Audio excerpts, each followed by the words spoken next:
DOCC Multimedia. Launch in 3, 2, 1. Oh, ku angkat suaraku dan ku bersyukur. Ku angkat tanganku dan ku berserah. Ya, hari ini saya mau share tentang bagaimana cinta Tuhan itu mendatangkan perlindungan. Katakan perlindungan. Perlindungan atau proteksi. Sebenarnya kita ikut asuransi di tempat ini. Saudara, ya, ikut asuransi itu baik, saudara, ya. Tapi asuransi di dunia terbatas, saudara. Amin. Tapi kalau asuransi dari sorga, Tuhan menjamin, saudara. Ya, Tuhan menjamin mati pasti masuk sorga, saudara. Itu asuransi Tuhan, saudara. Tapi dia juga bukan hanya menjamin yang di sana, saudara. Dia juga menjamin apa yang ada di bumi, saudara. Saudara, preminya berapa, saudara? Preminya bayar berapa kali? Satu kali saja, satu kali untuk selamanya. Tapi bukan kita yang bayar premi, Yesus yang bayar premi. Firman Tuhan katakan, dia mati satu kali untuk selamanya. Dia mengorbankan hidupnya satu kali untuk selamanya buat setiap kita yang percaya kepada dia. Amin, saudara. Jaminannya untuk selamanya, saudara. Tidak ada batas umur, saudara, kekal. Amin, proteksi dari Tuhan. Syaratnya apa? Percaya. Wih, kok gampang sekali percaya? Iya, percaya. Syaratnya cuma percaya. Tapi itu kelihatan gampang, tapi gampang-gampang sulit, saudara. Saking kelihatan gampang, jadi kita jadi sulit, saudara. Nah, kita akan belajar sama-sama bagaimana cinta Tuhan di dalam hidup kita, itu bisa mendatangkan perlindungan Tuhan di dalam kehidupan kita. Sebenarnya kita mau mengalami perlindungan Tuhan dalam hidup ini. Amin. Saya percaya kita semua pasti mau mengalami perlindungan Tuhan. Amin, saudara. Mari kita buka Mazmur pasal 91. Ini Mazmur yang sudah sangat terkenal.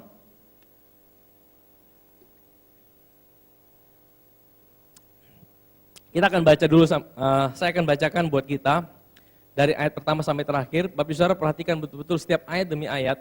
Kalau Bapak saudara percaya, saudara katakan amin. Amin, saudara. Ya, amin mungkin tidak usah keras-keras dalam hati saja, nanti terakhir baru katakan amin yang keras. Amin, saudara. Ya, kalau kata amin itu saudara menerima. Saudara sepakat. Amin. Be it unto me, terjadilah padaku. Ya. Ada yang bilang juga amin itu untuk apa? Supaya membangunkan orang di sebelah yang ngantuk, saudara. Jangan ada yang ngantuk, saudara, ya. Jangan ada yang ngantuk dengar khotbah. Ayo kita baca. Mazmur 91. Orang yang duduk dalam lindungan yang maha tinggi dan bermalam dalam naungan yang maha kuasa akan berkata kepada Tuhan, tempat perlindunganku dan kubu pertahananku, Allahku yang kupercayai. Sungguh, dialah yang akan melepaskan engkau dari jerat menangkap burung, dari penyakit sampar yang busuk. Dengan kepaknya, ia akan menudungi engkau. Di bawah sayapnya, engkau akan berlindung. Kesetiaannya ialah perisai dan pagar tembok. Engkau tidak usah takut terhadap kedahsyatan malam, terhadap panah yang terbang di waktu siang, terhadap penyakit sampar yang berjalan di dalam gelap, terhadap penyakit menular yang mengamuk di waktu petang. Walau 1.000 orang rebah di sisimu, dan 10.000 di sebelah kananmu, tetapi itu tidak akan menimpamu. Engkau hanya menontonnya dengan matamu sendiri, dan melihat pembalasan terhadap orang-orang fasik. Sebab Tuhan ialah tempat perlindunganmu.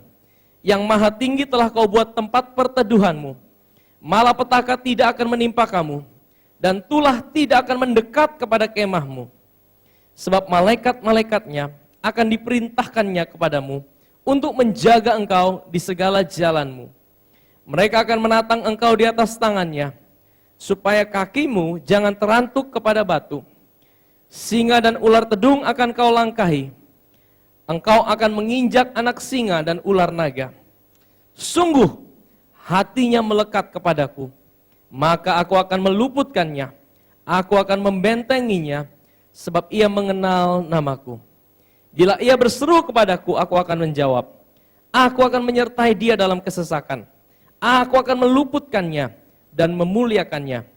Dengan panjang umur akan kukenyangkan dia, dan akan kuperlihatkan kepadanya keselamatan daripadaku. Katakan, amin. Ya. Bapak Saudara, Mazmur 91 ini adalah mazmur tentang proteksi atau perlindungan Tuhan. Kalau kita melihat semua ayat-ayat itu semua tentang proteksi. Tentang apa yang diproteksi, apa yang dilindungi. Ya. Tapi kalau kita baca dari ayat yang pertama, ini ada sedikit sepertinya ada syarat dan ketentuannya, Saudara. Nah, ayat yang pertama bilang gini, Saudara. Orang yang duduk dalam lindungan yang maha tinggi dan bermalam dalam naungan yang maha kuasa. Dikatakan orang yang duduk. Apa artinya orang yang duduk, Saudara? Apa artinya orang yang duduk? Duduk itu berbicara tentang apa, Saudara? Kenapa kita duduk? Karena kita beristirahat, Saudara. Duduk itu lambang dari beristirahat. Duduk itu lambang dari kita rest. Amin, Saudara. Ya, nah Bapak Saudara seringkali disalahartikan. Wah, gereja ini sering ngatain rest.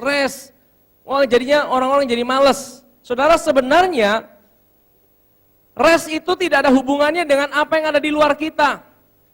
Rest itu bukan berarti di luar kita tidak ngapa-ngapain. Kita duduk itu bukan berbicara tentang aktivitas kita. Kita rest atau kita duduk itu berbicara tentang apa yang ada di dalam hati kita. Banyak orang kelihatannya di luarnya sibuk, banyak orang di luar kelihatannya tidak ngapa-ngapain. Banyak orang di luar kelihatannya santai, tidur, tapi di dalam hatinya ada sebuah badai yang besar. Sehingga dia tidak bisa tidur. Sehingga dia malam tidur tidak bisa tidur, harus minum obat tidur. Padahal tidak ngapa-ngapain. Itu bukan rest, Saudara. Rest itu adalah sekalipun aktivitas kita boleh banyak, kita sibuk, tapi dalam hati kita ada sebuah damai, ada sebuah sukacita. Bukan karena keadaan kita baik-baik, tapi karena kita percaya akan cinta Tuhan di dalam kehidupan kita. Rest itu adalah ketika kita percaya dalam hati kita percaya sekalipun di luar boleh ada badai, sekalipun di luar boleh ada tantangan, sekalipun di luar boleh ada masalah, tetapi dalam hati kita percaya Tuhan yang ada buat kita tidak pernah tinggalkan kita. Cintanya lebih daripada segalanya buat hidup kita. Sehingga kita tetap mengalami sebuah ketenangan. Saya sering berkata bahwa bagi Tuhan untuk menyelesaikan masalah kita, persoalan kita, itu gampang, Saudara. Ya, setiap kita mungkin mengalami ada masalah, ya, lagi tidak punya kerja, atau masalah belum dapat jodoh, atau masalah engkau sedang bingung memutuskan sesuatu, atau dalam keluargamu, engkau sedang mengalami masalah. Bagi Tuhan untuk menyelesaikan setiap persoalan kita, itu sangat gampang, Saudara. Tapi bagi Dia untuk membuat hati kita percaya, sehingga kita boleh rest, itu yang lebih susah, Saudara. Amin, Saudara.